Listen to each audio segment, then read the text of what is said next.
ہماری وائفز ہم سے وہ چیز کیوں ایکسپیکٹ کرتی ہیں جو ہمارے کنٹرول میں نہیں ہے.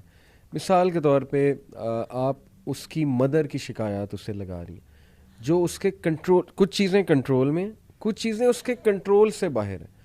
ہی can not do anything about it to be honest. مطلب کچھ ایسی سچویشنز ہوتی ہیں مجھے بتائیں مردوں نے, یا کچھ ایسی چیز جو ان سے ریلیٹڈ ہی نہیں ہے بٹ سم ہاؤ وہ عورت سے ریلیٹڈ ہے, تو اس پہ کیا کریں؟ مرد سن لے بس خاموش ہو کے, ان پٹ دے دے, ایکنالج کر لے, یا اس در فیڈ بیک دے دے کہ نہیں آپ نیگیٹو سوچ رہی ہو, وہ ہے کہ انہوں نے میری بات سنی بھی نہیں, ایکنالج بھی نہیں کی.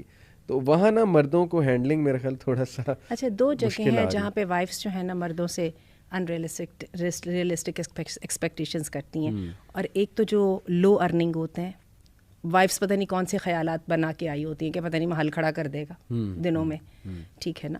اس کے اوپر جو ہے, اور دیکھیے ہر بندے کی اپنے اہداف اپنے ہوتے ہیں, ہر بندے کو پتہ ہے میں نے زندگی میں فلاں مقام حاصل کرنے کے لیے کتنی محنت کرنی ہے, اپنی پرائرٹیز اپنی ہوتی ہیں. ایک وائف کے ساتھ ہونے کا مطلب یہ نہیں کہ وہ اپنی انڈیویجویلٹی کھو بیٹھا ہے. تو اس پر تو وائف کو اس کے مطابق ہی چلنا پڑے گا, جتنا جتنا وہ کرنا چاہتا ہے اور جتنا جتنا وہ کرنے کے قابل ہے. دوسری بات آپ نے یہ جو ماں والی بات کہی ہے بڑی سمجھ آتی ہے, میں ان کو کنٹرول نہیں کر سکتا. سنسیرٹی کہاں پہ گئی؟ وہ بیوی کو یہ نہیں بتا سکتا یہاں پہ میں دیکھ رہا ہوں تم صحیح ہو, ٹھیک ہے, لیکن تم میری سچویشن دیکھو, میں یہاں پہ کچھ کر نہیں سکتا. اور یہ کہ میں معاملہ بگاڑ تو دوں گا, اور اگر میں نے اس میں کچھ کیا, یعنی اپنی سائڈ تو کلیئر کرے. ہمارے ہاں کیا ہوتا ہے, میں دوبارہ اس بات کو دہراؤں گی, ہمارے ہاں ہوتا ہے مرد سمجھتا ہے یہ میرا کام ہے ہی نہیں, لڑنے مرنے دو.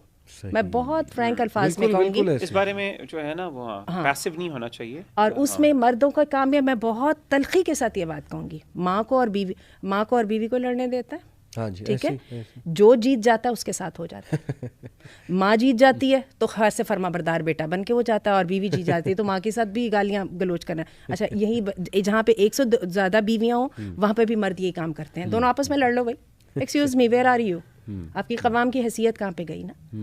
اور کوئی بندہ جو ہے نا کھوتا نہیں ہوتا, اور نہ ہی کوئی بیوی بچی ہوتی ہے, نہ کوئی مرد بچہ ہوتا ہے. ان کو آپ کی جینون پریز کا اور آپ کی کمپینین شپ کا اچھی طرح پتہ ہوتا ہے. آپ منہ سے کہیں یا نہ کہیں, ان کو پتہ ہوتا ہے کہاں پہ یہ انڈیفرنٹ ہے اور کہاں پہ یہ جو ہے یہ بات وہ کر سکتا ہے, یعنی ایک مضبوط بات کر سکتا ہے. اور عورتیں تو بیچاری اس مضبوط بات کے سہارے زندگی گزار دیتی ہیں, لیکن وہ مضبوط بات کریں تو صحیح, آپ تو خود ہی کلو لیس ہیں, آپ کو پتہ ہی نہیں لگ رہا آپ نے سچویشن میں کیا کرنا ہے, اور آپ اس کے اوپر دماغ لگانے کو تیار ہی نہیں ہے کہ میری بیوی غلط. آپ اتنا کہہ دیں کہ تمہارے ساتھ زیادتی ہو رہی ہے, آئی انڈرسٹینڈ, اس طرح کی تھوڑا سا ایکنالجمنٹ شو کر دیں. عورت نے جا کے کس کو بتانا ہے نا, تو وہ شوہر کے سامنے کر لے تو اچھی بات ہے. لیکن وہ کہتے ہیں کہ ریپیٹیٹیو وینٹ آؤٹ, تو ہر وقت کرنا, وہ پھر اس کی وقت بھی ختم ہو جاتی ہے. وہی بڑی بات ہے کہ مرد کو یہیں پہ وہی بڑی بات ہے, بڑا بننے کی ضرورت ہے. بچہ بھی تو آتا ہے نا اس کے سامنے, اگین میں ایکویٹ نہیں کر رہا بچے کے ساتھ, لیکن وہاں بھی تو برداشت کرتا ہے. دوسری بات یہ ہے کہ اس کو سمجھانا, اس کو پیار سے, اس کو جو ہے نا اس کی اس ایموشنل جو اسٹیٹ کو چینل کرنا آخر یہ بھی مرد کی ذمہ داری ہے. اور میں سمجھتا ہوں کہ مرد کر سکتا ہے, اور جہاں پہ عورت اگر نہیں ہے تو وہاں پہ شریعت اس کو باؤنڈ بھی نہیں کرتی, اور اخلاقی دنیا کا کوئی نظام اس کو باؤنڈ نہیں کرتا کہ وہ اس طریقے سے اس کے ساتھ سمپتھائز بھی کرے. جہاں پہ وہ سمجھتا ہے کہ عورت ایکسٹرا اوائڈ کر رہی ہے, اس کو آرام سے وہ سمجھا بھی سکتا ہے, ناٹ ان دیٹ مومنٹ, لیکن بعد میں وہ کر سکتا ہے. He doesn't have to be moved by that as well. تو میں نے اگین آئی تھنک اس کو نیچرل لینا چاہیے, اور اس چیز کو سمجھنا چاہیے کہ شکر اچھی بات ہے وہ میرے ساتھ شیئر کر رہی ہے, کسی اور کے پاس نہیں جا رہی. جنسی کا مسئلہ ہوتا ہے نا, جنسی تھیوری کا مسئلہ ہمارے مینجمنٹ میں پڑھائی جاتی ہے کہ ایک طرف آپ کے مینیجر جو ہوتا ہے بیچارہ وہ پھنسا ہوتا ہے درمیان میں, ایک طرف شیئر ہولڈرز ہوتے ہیں اور ایک طرف امپلائیز ہوتے ہیں. امپلائیز کرتے ہیں ہمیں میکسیمم پیسے چاہیے, اور شیئر ہولڈرز کہتے ہیں ہم نے کم سے کم پیسے دینے. اب وہ درمیان میں بیچارہ پھنسا ہوتا ہے, اس نے کس طریقے سے مینیج کرنا, یہ اس کی جاب ہوتی ہے. میں سمجھتا ہوں قوام کا مطلب یہ ہے, ورنہ یہ کام اگر مرد نے نہیں کرنا تو اور کس نے کرنا. اسی لیے تو اللہ نے اتنے اختیارات دیے ہیں, اللہ نے اختیارات دیے ہی اس وجہ سے کہ یہ کام اتنا آسان نہیں. اور اس میں ایڈ یہ ضرور کروں گی, اگر وہ بیچاری سفر کر رہی ہے, آپ کے اگر آفس میں باس آپ کو ٹف ٹائم دے رہا ہے, تو آپ بھی تو مستقل سفر کر رہے ہیں اور اس کو پتہ چل رہا ہے کہ آپ سفر کر رہے ہیں, تو وہ بیچاری بھی تو سفر کر رہی ہے نا. تو جب ایز لانگ ایز وہ سفر کر رہی ہے جب تک تو آپ کو سننا ہی پڑے گا نا. At least you have to be there with sympathetic.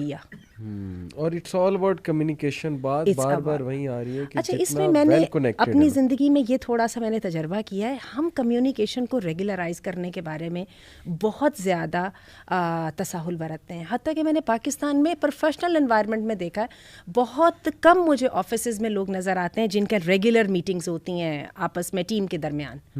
ٹھیک ہے, عموماً اوپر سے آ گیا اور اس کو بس جیسے تیسے کر کے کر رہا ہوتا ہے. ہمارے ایک وہ کھانا پوری exactly school, colleges, university cities میں بھی نہیں ہے. میں تو اس بات کی شدید قائل ہوں, ہفتے میں جیسے ایک دن پیریڈ پڑھانے کا ہوتا ہے نا, ایسا ایک دن جو ہے نا ٹیم کا میٹنگ ہونا چاہیے, اور اسی کو آپ فیملی پہ لے کے آئیے.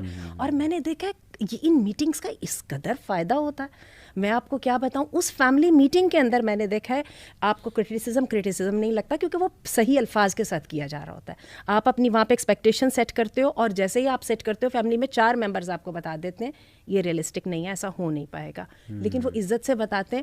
اور دوسری بات یہ ہے کہ جب اگلی میٹنگ ہونی ہے تو اس میں آپ جو ہے نا ریزلٹس لے کے بیٹھے ہوتے ہو کہ آپ نے تو یہ کہا تھا کہ میں یہ کروں گی یا کروں گا, اور آپ نے اس کو کیا نہیں, تو نئے سرے سے آبجیکٹیو سیٹ ہوتے ہیں. تو یہ میں نے اس کا بہت فائدہ دیکھا, اور میں اس میں تھوڑی عبدالعلیم کو بھی جزاک اللہ کہوں گی کہ انہوں نے جب سے ہمارے گھر میں وہ اذان کلاک سیٹ کی ہے, اور آپ دیکھیے کہ مسجدوں میں کمیونٹی اسی طرح بنتی ہے, جو 5 وقت نماز پڑھنے جاتے ہیں وہ اپنی کمیونٹی بنا لیتے ہیں. ہمارے گھر میں جس دن سے نماز اچھی ہوئی ہے اس دن سے آپ یقین کیجیے کہ ہماری فیملی جو ہے نا وہ روزانہ کے 5 سے 20 منٹ ایک دوسرے کے ساتھ کوالٹی ٹائم گزارتی ہے. نماز پڑھ کے بیٹھے ہوتے ہیں, تقویٰ بھی دل میں ہوتا ہے, اس وقت میں ایک دوسرے کو کہہ بھی لیا جاتا ہے اور ایک اپنی معذرت بھی کر لی جاتی ہے. کیا بات ہے, کیا بات ہے, سبحان اللہ.